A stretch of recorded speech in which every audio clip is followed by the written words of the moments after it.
Hi, I'm Stephen Hua. In this video, I want to concentrate on one subject, tenseness and relaxation.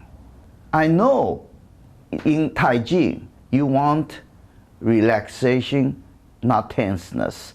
If you said, I tense up my muscle to do something, many Tai Chi practitioners will tell you, no, you cannot do that. That's not Tai Chi. But on the other hand, Tai Chi is also known of combine these two opposite properties, substantial, insubstantial, yin and yang, into its movements. In fact, the Tai Chi symbol, half of them is empty, half of them is solid, just to emphasize the balance of these two extreme properties in its concept. So today I'm going to delve into this subject and hopefully can give you more clarification.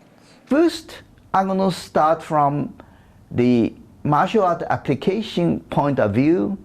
Then I'm going to look at this topic from the Tai Chi Form practice point of view. I have my student George here to help me to illustrate these points. George is coming at me, so now I'm blocking him.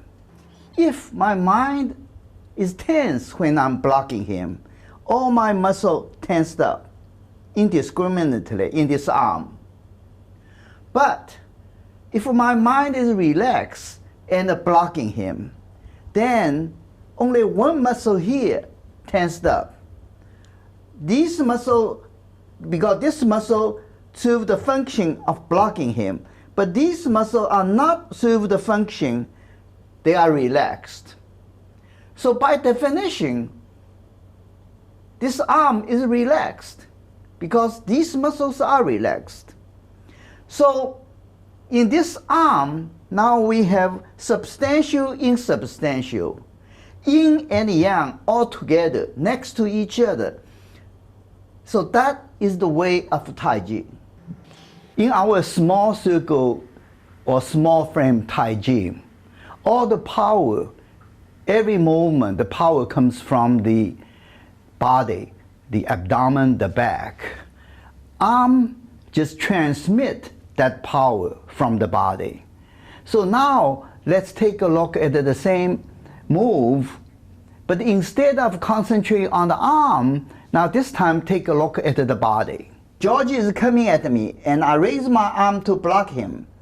Once I sense his pressure on my arm, immediately my whole body organizes a defense. Some muscle tensed up, especially the core muscle tense up to provide the power to defend against his push. And the arm just transmit the core power. But the power is come from the core. So actually, you can see the core movement when I defend against his push, the core movement. And when he removes his pressure, I should revert back into relaxing again. So we push.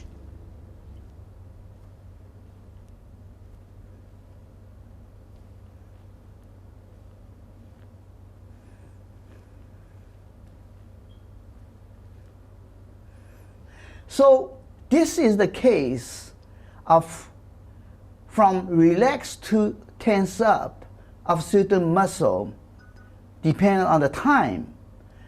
When the external pressure comes, you tense up to respond to it. And when the external pressure remove, you immediately return to relaxed mode. Nowadays, one could actually measure the tension in the muscle with electromyography. I don't have any measurements on the kind of move we talk about, but I'm going to use a hypothetical EMG graph to illustrate my point, because I feel that it is easier to talk than using words to show a hypothetical graph of EMG. The EMG measurement is you select a muscle you want to measure its tension. See, in this case, I want to select one of the abdominal muscle. Then you tape electrode on the skin, and which will measure the tension of the muscle in terms of voltage. So I show a hypothetical diagram, EMG diagram, to illustrate what we are going to talk about. So this diagram, this axis measures the muscle tension, where you attach your electrode. Here is the time, track the movement. So when I have a relaxed mind, and I'm approaching George relaxed, at that time, the tension here will be a minimum baseline tension. You always have slight tension because this muscle has to support the upper body weight, has to support the limb movement. So it's not a zero tension, always slight tension to serve those functions. So once I touch George's hand and detect, sense the push, and the muscle instantly responds, tensed up to provide the power. So this is this curve, instantly response. Now these are, we are talking about, as you can see from the video, these are maybe a few milliseconds. And then when George removes his pressure, again, you can see from the video, instantly that this muscle will relax. And if my mind is still relaxed, it will go back to the minimum baseline tension. Now, if I see George coming and I'm gonna start tensing up, my mind start tensing up, I will feel slightly these muscles start tense up with my mind tension. So now in this case, before even touch George's hand, the minimum baseline tension is a little bit higher than this because come from the tension in the mind. Once I touch his hand, it's the same.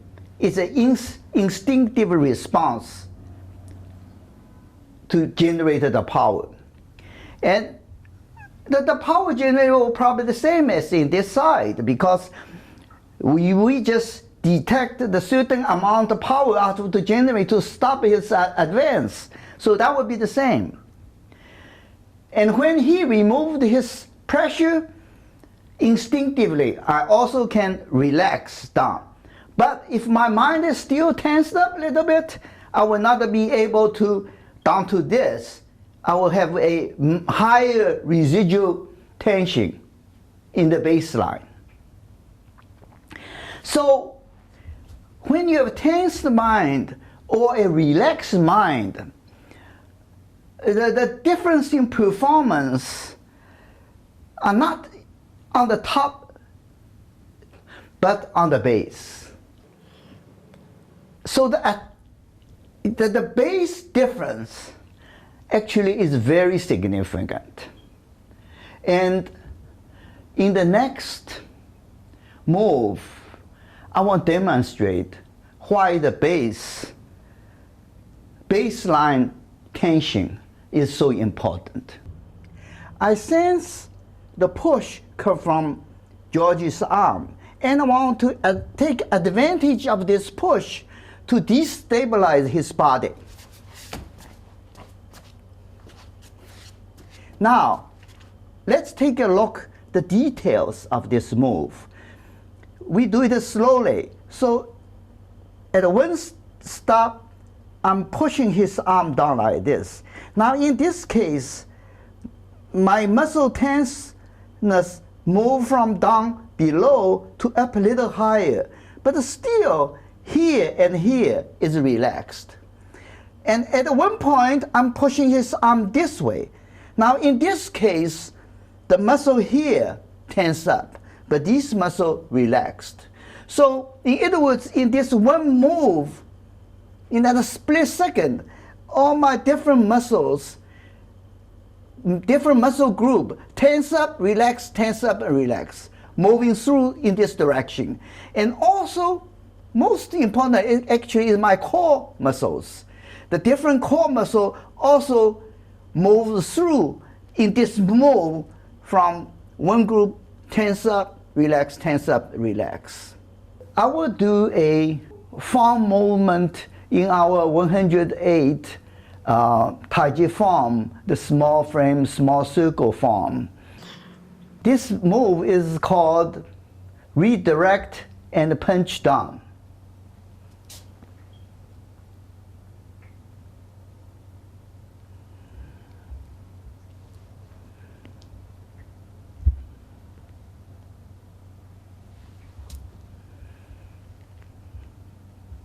So the redirect on George's arm is very similar to our everyday practice, this move, the redirect move. Here I can do very slowly, so you can see the muscle group movement. One side tense up, relax, then the next tense up and relax, like a wave. Which pushes the power wave through and drive this movement. So I'm going to use this hypothetical diagram to illustrate about this redirection move. So the muscles, one part goes from relax to tense up and relax again. Then the next muscle group takes up, do the same, tense up, relax again, to push a power wave which will propel the arm movement. Now, if I tensed up, the mind is tensed up, and do the same move, what happens is each muscle group has a higher baseline tension, static baseline tension. So when this power wave goes through the body, first it have to plow through the static tension in the muscle. Then the tail and trail tension in the muscle. I mean, after the muscle is relaxing, but then you have a trail tension there, will serve as a dragon force, drag the power wave from going forward. So these, the baseline tension slows down the movement. And on one hand, you have to plow through, and the tail tension will drag you the wave back. And you can easily test that. If you have tension in the mind, you will feel some of these muscles already tense up slightly. So when I make this move, I will find the movement is much more sluggish, does not have the fast, like a tidal wave will rush through that kind of feeling, sluggish. And this sluggish is because this baseline tension is slowed down, the power wave goes through your body. So that indicates this baseline tension is very important in the movement. And this is precisely in the Tai Chi, want you to relax, relax, is is this part. It wants you to relax. Okay? It's not this. It's the baseline tension wants you to relax. So your movement could come swiftly, without retardation, without resistance. So now we're going to look into the tenseness and the relaxation when we do the Tai Chi Form. During practicing the small circle, small frame Tai Chi Form, we are practicing many aspects of our body. But as far as tension and the relaxation aspect goes, we are concentrated. I can go back, take a look at this graph again.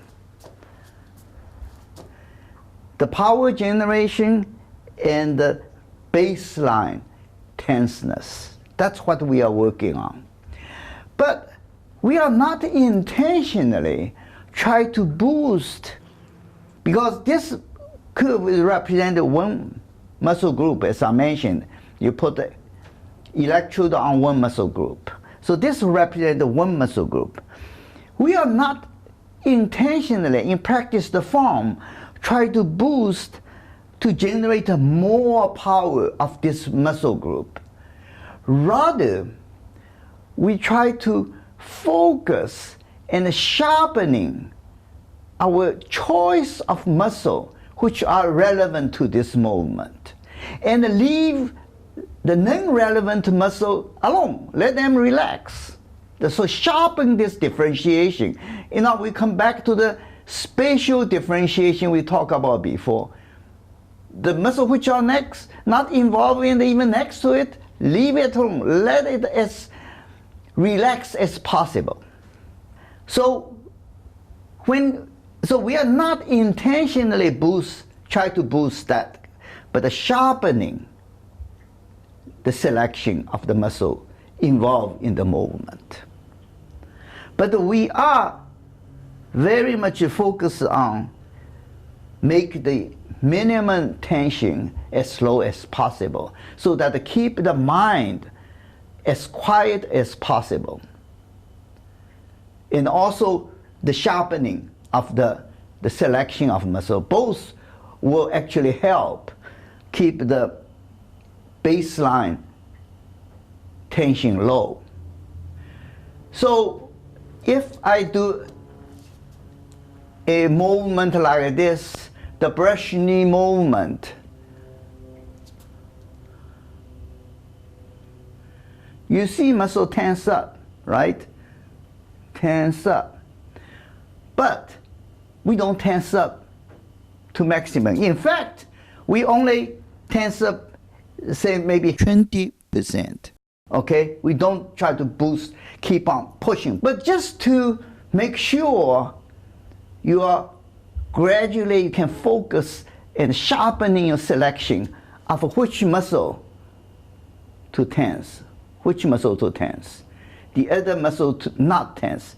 I think you can see there is differentiation all around in the abdominal. So different muscles are doing differently. But in fact, because we're doing this day in, day out, without even you trying, you will boost the ability of deliver more power gradually. Everybody will happen to that. But it's not the intention of playing the form. The playing the form is sharpening the focus of that muscle. And when you can sharpen the focus to only tense that muscle, which in turn help you to relax the muscle which are not involved in that movement. It's the same thing, right? If you can sharpen that focus on muscle to tense up and let the other muscle relax, yeah, you will help the baseline tension in your body during the movement. Now I'm going to spend some time talking about the arm and the hand. We don't talk about the leg very much in when practicing our form, there's a lot requirements how the lower body should act, but they perform a function, supporting your body, supporting your movement, so forth. It is not tricky, it's straightforward, the lower body. But you have to use the right muscle and your posture has to be correct, that kind of thing. So that's not the discussion topic. I have other video talking about the lower body movements. But the arm and hand is a little tricky here because we talk about the internal muscle from abdomen and the back during any kind of movement. How do they tense up and relax? So what we do with the arm and the hand, it is not doing any kind of function. You don't have a opponent you need to push you. So that's only occur during application. But in the form, you really don't have a function. The arm and the hand has to be maintained all the time at the baseline tension. Just the support in the proper posture. I'll get to that a little later. And to achieve a low baseline tension actually is one of the most difficult tasks for beginners. They always have so much tension in the arm, unnecessary tension in the arm. To completely eliminate unnecessary tension in the arm is a big task for beginners. But the energy we generate in the core, the back, because our movement is continuous, so one group generates power immediately shift into the other group generate power. So your power is connected, or we call the internal energy. The internal energy is connected between different movements. So you have a circulation of internal energy in the body, in the form. Constant, non-stop internal energy circulating in the body. From the beginning move to the end move. But none of this energy comes to the arm and hand. Would you say then that arm and hand become dissociated with the body? No. What you are connecting the arm and hand to the body movement is the martial art intent. All this body movement has a martial art intent. Then your hand, your arm has to maintain the same martial art intent in your movement. For example, the brush knee, I'm pushing. This is intent here is develop power to push. So your hand has to be maintain the posture of that intent. If you like this, you lost that intent. The intent does not get to the hand anymore. So even though does not have energy gets in there, but your martial art intent gets to the fingertip. And in this way, the qi developed in this body will also get into the fingertip. You will feel fingertip hot, tingling, all this kind of thing. And if you make this kind of localized movement from here, you break this continuity from the body to the fingertip. Your fingertip will not be warm and tingling because you break the qi. So it's the martial art intent in the arm and the hand connects the whole thing.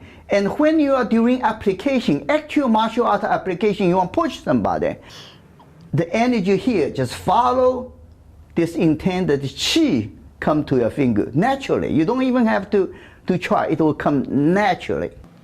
So that is the uniqueness about arm and hand in the small circle, because we don't have energy in the arm. Completely relax. Maintain the minimum level of tension all the times.